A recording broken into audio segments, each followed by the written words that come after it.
भी मास्टर साहब थे, कोचिंग चलाते थे। आजकल कोचिंग वाला मास्टर साहब लोग बड़ी गड़बड़ कर रहे हैं। हम लोग जब पढ़ाते थे तो हम लोगों के समय की स्थिति अलग थी। हम अपने पढ़ने में जो हमें जरूरत थी तो हम आत्मनिर्भर उसी समय से बन गए थे। हमने अपने पिताजी को कहा कि अब जरूरत नहीं है कि आप हमें पैसे दें। लगातार आप विजिट कर रहे होंगे, देख रहे होंगे, शिक्षकों की बहाली एक तरफ हो रही है, उसमें भी हम सवाल करेंगे, लेकिन जो गुणवत्ता दिखने चाहिए शिक्षा व्यवस्था में, स्कूलों में, विद्यालय में, वो नहीं दिख पा रही। हमारे पुराने शिक्षक हुआ करते थे और जो उनकी गुणवत्ता थी, क्या वो शिक्षा मित्रों और नियोजित शिक्षकों में वो गुणवत्ता है क्या?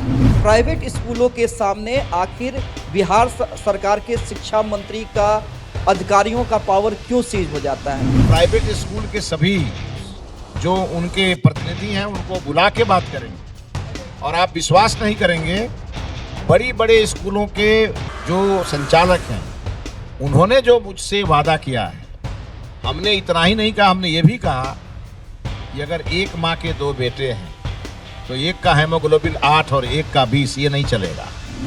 ये बल्ला चूक कैसे गया बीजेपी से इस बार बांकीपुर?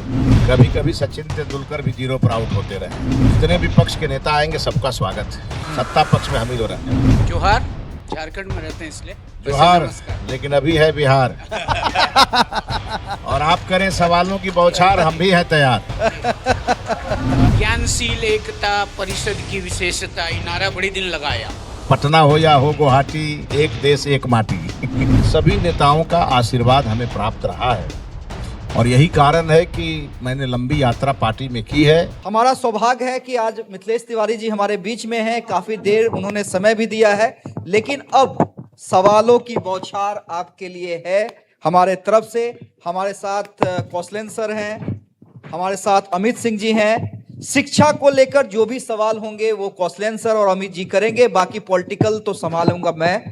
पहले कौशलेंद्र सर, आपके तरफ से सवाल। जी जोहार, झारखंड में रहते हैं इसलिए जोहार, नमस्कार। लेकिन अभी है बिहार। और आप करें सवालों की बौछार, हम भी हैं तैयार। अनूप जी मेरा परिचय नहीं दे पाए। स्वराज पोस्ट से बतौर एसोसिएट एडिटर जुड़ा हुआ हूँ। बहुत बधाई। झारखंड देखता हूँ फिलहाल, और एक मेरे साथ उपनाम जुड़ा हुआ है, एडजेक्टिव बेबाक। मेरा नाम बेबाक कौशलेंद्र जानते हैं लोग। एडजेक्टिव का उल्लेख इसलिए किया, एक आपके परिवार के साथ भी एक एडजेक्टिव जुड़ा हुआ है। आपके ग्रैंडफादर श्री नामदेव तिवारी जी क्या बोलते थे? गरीबुआ बाबा जी ना। गरीबुआ बाबा जी, तो गरीबुआ बाबा जी के पोता बोड़ा स्कूल से पढ़ के आज शिक्षा मंत्री बने। ये जो परिवर्तन का जो फेज है, इसको डिस्क्राइब करिए ना, क्योंकि आप बहुत कर्टसियस है। मैं जब आप प्रभारी हुआ करते थे उड़ीसा, झारखंड, बिहार सबके क्रीड़ा सेल के, उस वक्त से मैं आपको ऑब्जर्व कर रहा हूँ। उसके बाद मैं अगले सवाल पे आता हूँ। मैं वो जो बोड़ा स्कूल से शिक्षा मंत्री तक की यात्रा जरा बताइए। नहीं, आपने सचमुच में मुझे बचपन में पहुंचा दिया। जब हमारे दादाजी को गांव में गरीबऊ बाबा जी कहा जाता था, तो हमारे पिताजी 5 भाई थे और हमारा परिवार बहुत, कहिए तो समाज का जो अंतिम पायदान पे खड़ा परिवार होता है, उस स्थिति में था। लेकिन कुछ ही दिनों के बाद हमारे दादाजी का नाम पड़ा राजा जी, और जब वो इस लोक को छोड़कर परलोक गए तो उन्हें कहा गया गांधी जी। ये 3 नाम हमारे दादाजी का रहा, पूरा इलाका जानता है। और ये वही परिवार था जिस परिवार में उस समय के तत्कालीन एसएसपी मुजफ्फरपुर के अनिल पांडे जी हमारे यहाँ हमारे चाचा जी का तिलक लेकर के हमारे घर पे आए थे। और अनिल पांडे जी वो नाम था जिनके बड़े भाई की शादी तत्कालीन मुख्यमंत्री केदार पांडे जी की बेटी से हुई थी। तो सब समझिए कि हम लोगों ने कितने दूर तक की यात्रा की। और आपने ठीक कहा, हम लोग जब प्राइमरी स्कूल में हम पढ़ते थे, डुमरिया में शिव मंदिर है, जिसको हम विधायक बनने के बाद हमने 51वां पुरातात्विक स्थल घोषित कराया। वहीं एक छोटा सा स्कूल था और हम लोग जाके अपने विद्यालय की सफाई स्वयं करते थे। और वहां हम लोग बोरा और चट्टी लेके जाते थे, झोरा और बोरा हम साथ लेके जाते थे। पूछना, हाँ, पूरा। और हम लोग अपने विद्यालय को अपने घर परिवार जैसा समझते थे। और जो शिक्षक होते थे उनका वो डर था मन के अंदर और वो भाव था, शायद उसी का प्रभाव है कि हम यहाँ तक पहुंचे हैं। ज्ञानशील एकता परिषद की विशेषता, ये नारा बड़ी दिन लगाया। पटना हो या हो गुवाहाटी, एक देश एक माटी। ये नारा लगाते लगाते आप युवा मोर्चा पहुंचे, फिर बाकी संगठन में गए, आप पटना से लेके दिल्ली तक सब नेताजी लोग के नजदीक पहुंच गए, मतलब अपने पार्टी में। जी जी। क्या था ये व्यवहार में, सब कहाँ से आया था ये सब? नहीं, निरंतरता। एक तो निरंतरता, कठिन परिश्रम। सुषमा जी हो चाहे पुराने लोग से लेके सब के लिए आप नहीं, हमारे 1980 में जो भाजपा बनी थी, जी। वो मैं आपको नाम गिनाता हूँ। अटल जी के मैं बहुत करीब था, जब पटना आते थे तो उनकी भोजन व्यवस्था में मैं लगता था। जोशी जी आज भी मुझे बहुत मानते हैं और उस समय से डॉक्टर मुरली मनोहर जोशी जी का आशीर्वाद हमको बहुत मिलता था। आप सुनेंगे, शेखावत जी जब उपराष्ट्रपति थे तो अक्सर मैं दिल्ली उनके घर पे जाता था, तो दिग्विजय बाबू और रूढ़ी जी के साथ, उनके साथ हम लोग भोजन करते थे। तो और अडवाणी जी, ये सभी नेता, इन सभी नेताओं का आशीर्वाद हमें प्राप्त रहा है और यही कारण है कि मैंने लंबी यात्रा पार्टी में की है। और 2005 के फरवरी वाला जब चुनाव था तो मुझे उस जगह से टिकट मिला था, उत्तर प्रदेश की सीमा पर कटिया विधानसभा, जहां मेरा घर नहीं है, लेकिन मुझे पार्टी ने वहां लड़ाया था। और उसके बाद मैं 15 में बैकुंठपुर से जीता। 10 साल में चुनाव नहीं लड़ा। राजनीति जब होती है तो कई प्रकार की स्थितियां, परिस्थितियां उत्पन्न होती है और गठबंधन का युग शुरू हुआ तो हमारी सीट ही खाली नहीं थी और इसके कारण हमें थोड़ा देर से हम सदन में आए। तो संघर्ष मेरा जीवन रहा है और हमने सदैव अपने पर भरोसा किया है, अपने पुरुषार्थ पे, और हम लगातार लड़ते रहे और कभी रुके नहीं हम। बाबूजी सीपीडब्ल्यूडी में थे, आप ट्यूशन पढ़ाते थे, आप कोचिंग वाला मठ साहब भी थे, हाँ, कोचिंग बिल्कुल, भी चलाते बिल्कुल, बिल्कुल। थे। अभी आएंगे कोचिंग वाले सवाल पे। कोचिंग भी चलाए, पार्टी भी देखे, और फिर मतलब एबीपी की राजनीति तो अजब राजनीति होती थी, वो भी करते रहे, पूरा सब जगह घूमते रहे। और उसके बाद अभी जब संगठन से हट के आपको मंत्री का दायित्व तो मिला है, तो कुछ फर्क बुझाता है? संगठन वाले लोग अक्खड़ होता है ना, इसलिए पूछ रहे हैं। देखिए, फर्क इसलिए नहीं लगता है कि काम सब जगह एक ही है। काम है जनता का कल्याण। हम कभी संगठन में थे तो जो हमें संगठन के माध्यम से हो सकता था वो करते थे। विधायक थे तब भी वही काम था, और आज मंत्री हैं तो एक हाथ में पावर है, जिस पावर से हम अच्छा करने का प्रयास कर रहे हैं और जिससे एक एक व्यक्ति तक बिहार सरकार की जो अच्छाइयां हैं वो पहुंचे, बिहार समृद्ध हो, इसके लिए हम लगातार काम कर रहे हैं। अंतर तो भूमिका में हो ही जाती है, लेकिन व्यवहार, विचार, संघर्ष ये वही है। मैं प्रारंभ से ही 5 बजे सुबह में जगने वाला व्यक्ति हूँ और 1 बजे रात में सोने वाला ये सवाल इसलिए पूछा ना कि आपका अक्खड़पन नहीं गया। हाँ, वो नहीं जाए। एक भाई साहब जो हाकिम थे, अभी विधायक बने, आप बेबाकी से बोल दिए कि हम नहीं हटते तो ये विधायक बनते। संगठन में इस तरह से, मतलब ये इस तरह के बयान नहीं, सच बोलना ही चाहिए, सच बोलना चाहिए। और वो बोलने का कारण है, हमेशा समाज में आप किसी को बढ़ाते हुए दिखें तभी आपकी महानता है। आप किसी को रोकते हुए दिखें, ये महानता नहीं है। आपको मतलब डर नहीं लगता है कि लोग बुरा मान जाएगा कि इतना ये बेबाकी से अक्खड़? कौन बुरा मान जाएगा? सच बोलने में किस बात का डरना? आप ये सामान्य बात नहीं मैं बोल रहा हूं, फिर मैं आज आपके सामने में बोल रहा हूं। मैं 2024 में मैं लड़ रहा था बक्सर चुनाव, और आज बक्सर के जो माननीय विधायक हैं वो मेरे खिलाफ निर्दलीय लड़ रहे थे। जी जी। जब ये प्रस्ताव मेरे सामने आया तो चूंकि मुझे वहां विधानसभा लड़ना नहीं था, मुझे पार्टी ने इशारा किया, मैं अपने विधानसभा लड़ने बैकुंठपुर चला गया। और इसलिए गया कि फिर कुछ लोगों को ये न लगे कि भाई ये यहाँ लोकसभा भी लड़ेंगे और विधानसभा भी लड़ेंगे।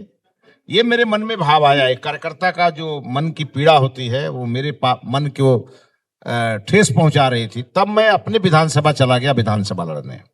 और जब वहां गया और पार्टी ने जिसको भी लड़ाया, एक बार जब पार्टी मोहर लगा दे तो फिर हम कार्यकर्ता हैं, ये तो पार्टी का आदेश, अध्यादेश है हमारे लिए। चलिए, वो मठ साहब वाला जवाब दे दीजिए ना। आप भी मठ साहब थे, कोचिंग चलाते थे, आजकल कोचिंग वाला मठ साहब लोग बड़ी गड़बड़ कर रहे हैं, शिक्षा मंत्री हैं, बड़ी बवाल हो रहा है। नहीं, देखिए, शिक्षक की भूमिका कई मायनों में मैं मानता हूं कि शिक्षक वह मोमबत्ती है जो स्वयं जलकर दूसरों को रोशनी प्रदान करता है। भूमिका अलग होती है। सरकारी शिक्षक, प्राइवेट शिक्षक, कोचिंग के टीचर, ट्यूशन के टीचर, सबकी भूमिका अलग होती है। लेकिन मैं मानता हूं कि ये जो अध्यापन की आदत है, ये आदत केवल पैसे कमाने के लिए नहीं है, ज्ञान बढ़ाने के लिए भी है। और मैं प्रारंभ से जब मैं इंटर में पढ़ता था तो मैं मैट्रिक के बच्चों को पढ़ाता था। और ये बात सही है कि मैं उस समय, आज हमारे एक भाई हैं जो सबसे हमारे छोटे भाई हैं, वो आरा में श्री राम ग्लोबल स्कूल के प्रिंसिपल हैं वो, और अभी पटना में एक बहुत ही प्रतिष्ठित स्कूल है और नेट्रोडम स्कूल आप जानते हैं, वो उसमें सेकंड मैन थे वो। और अभी आरा में जा करके, और एक प्राइवेट स्कूल जो बेंगलुरु बेस स्कूल है, और उसके वो प्रिंसिपल है। 3 विषय से वो समझिए कि गोल्ड मेडलिस्ट हैं। और मैंने पटना में उन्हें देखा कि वो एक ट्यूशन का 1 घंटे का 1100 रुपया चार्ज करते हैं। उनको भी काम बहुत मिलता है। अब आजकल वहां चले गए, लेकिन हम लोग जब पढ़ाते थे तो हम लोगों के समय की स्थिति अलग थी। हम अपने पढ़ने में जो हमें जरूरत थी, तो हम आत्मनिर्भर उसी समय से बन गए थे। हमने अपने पिताजी को कहा कि अब जरूरत नहीं है कि आप हमें पैसे दें, अब हम अपने लिए पैसा स्वयं कमाएंगे, अपने भी पढ़ते जाएंगे और अपने छोटे भाइयों को भी पढ़ाते जाएंगे। नहीं, आप तो व्यय पत्रक पे जिंदगी काटे, जो हाँ, हमको बिल्कुल। पता है व्यय पत्रक भरना नहीं, बहुत लोग नहीं जानता होगा यहाँ। मैं बताता हूँ। व्यय पत्रक आप भरे हैं ना? नहीं, मैंने आज तक व्यय पत्र पार्टी से नहीं लिया। नहीं, चलिए कभी नहीं। मंत्री जी, व्यक्तिगत बात तो हम लोग करेंगे ही, लेकिन क्योंकि आपका विभाग बहुत चुनौती भरा है और जिम्मेदारी भरा है, और इससे पहले भी मैंने स्वराज पोस्ट के कॉन्क्लेव में जो भी गेस्ट आ रहे थे, शुरू से मैंने कहा कि देखिए, स्वास्थ्य और शिक्षा ये एक ऐसा विषय है जिस पर जितना भी काम करे वो कम पड़ जाएगा। बिहार की जो स्थिति है शिक्षा को लेकर के, ऐसा नहीं है कि सरकार काम नहीं कर रही है, सरकार काम कर रही है, लेकिन फिर भी वही ढाक के 3 पात। आप ग्रामीण स्कूल में जाइए, स्थिति क्या है किसी से छिपी हुई नहीं है। मैं जानना चाहता हूं, आप शिक्षा मंत्री हैं, लगातार आप विजिट कर रहे होंगे, देख रहे होंगे, शिक्षकों की बहाली एक तरफ हो रही है, उसमें भी हम सवाल करेंगे, लेकिन जो गुणवत्ता दिखने चाहिए शिक्षा व्यवस्था में, स्कूलों में, विद्यालय में, वो नहीं दिख पा रही है। क्या आपको ऐसा महसूस हो रहा है? देखिए, मैं आपको स्पष्ट बोलना चाहूंगा कि जब बिहार में शिक्षा मित्र की बहाली शुरू हुई, फिर उसके बाद नियोजित शिक्षकों की बहाली शुरू हुई, मैं किसी को हर्ट करना नहीं चाहता, लेकिन जो हमारे पुराने शिक्षक हुआ करते थे और जो उनकी गुणवत्ता थी, क्या वो शिक्षा मित्रों और नियोजित शिक्षकों में वो गुणवत्ता है? क्या नहीं है। कहां चूक हो जा रही है?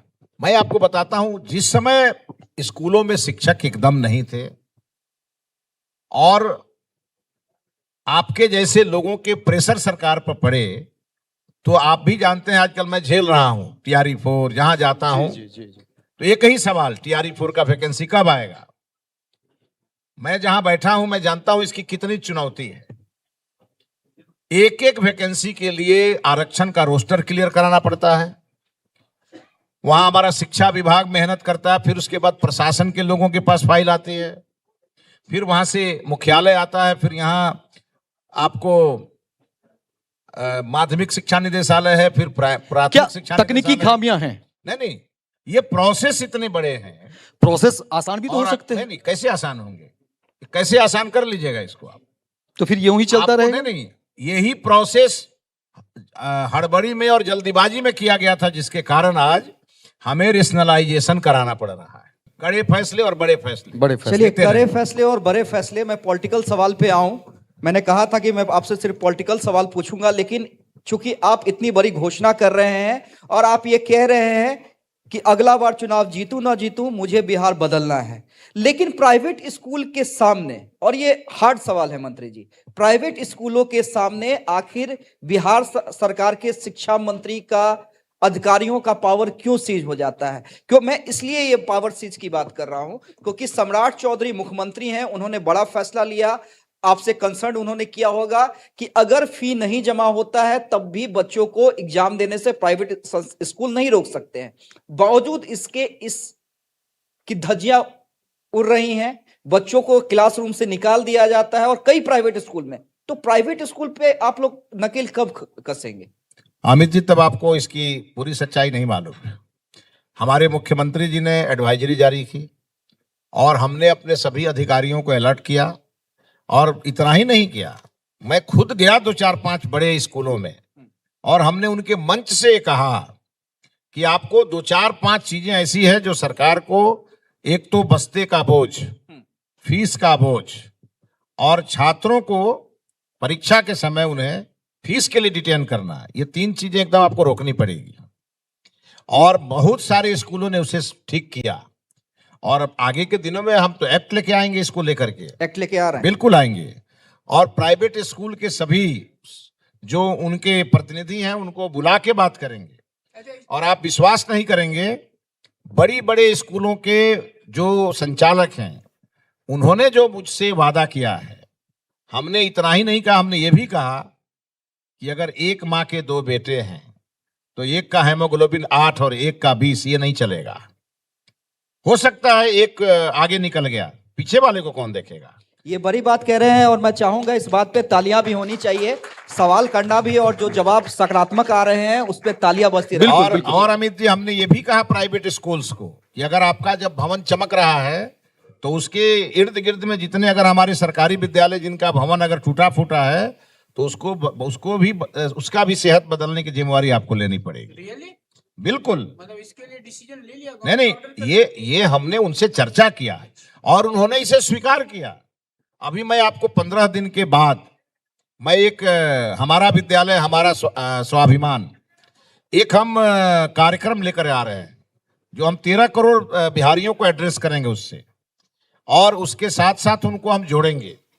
मैं भी किसी स्कूल से पढ़ा हूँ, यहाँ माननीय विधायक आलोक सिंह जी भी बैठे हैं, ये भी किसी सरकारी स्कूल से पढ़ के आए हैं, और जो लोग आज डीपीएस चला रहे हैं वो भी किसी सरकारी स्कूल से पढ़ के आए हैं। तो हम आगे बढ़ते गए और हमने अपने मूल विद्यालय को ही भूल गए हम। तो हमने कहा कि आप एक बार अपने विद्यालय की तरफ लौटिए, जिसने आपको यहाँ पहुँचाया, आपकी एक सक्सेस स्टोरी बनाई, आपकी स्टोरी जहाँ से शुरू हो रही है, जरा ग्राउंड जीरो जाइए और वहाँ भी जाके कुछ बदलाव करिए, क्योंकि आपका गांव, आपका विद्यालय आपका इंतजार कर रहा है। और इसको लेके एक बहुत बड़ी योजना हमने बनाई है, सभी मीडिया बंधुओं के सामने इस योजना को लॉन्च करेंगे। उसी दिन मुख्यमंत्री जी भी विद्यालय गोद लेंगे, शिक्षा मंत्री भी लेंगे, बिहार के सभी अधिकारी भी लेंगे, नेता और अभिनेता भी लेंगे, और इसमें एक बहुत बड़ी क्रांति हम करेंगे। देखिए, बड़ी घोषणा कर रहे हैं और फिर से शिक्षा के सवालों पे लौटेंगे, लेकिन चूंकि मिथिलेश तिवारी हैं, संगठन से भी बड़े नेता रहे हैं, क्रिकेट बड़ा बढ़िया खेलते हैं। मैंने इन्हें क्रिकेट खेलते हुए देखा है। जब बल्ला पकड़ते हैं तो छक्का मारते हैं। चुनाव के समय कई बार क्रिकेट खेलते नजर आते हैं। अमित जी, क्रिकेट वाला कीड़ा मर गया है, अब उसी पर हम भी आते हैं। क्रिकेट वाला कीड़ा मर गया है। नहीं, ये तो एक समय लालू जी के हाथ से निकाले बीसीए, उस समय का कीड़ा अब दिखता ही नहीं। अब तो लड़का सब आपका निकल भी रहा है। नहीं, उस पे हम आएंगे, उस पे आएंगे। थोड़ा राजनीतिक सवाल हम कर रहे थे, उस पे भी आएंगे। तो मेरा सवाल है कि ये बल्ला चूक कैसे गया बीजेपी से इस बार बांकीपुर? कभी कभी सचिन तेंदुलकर भी 0 पर आउट होते रहे।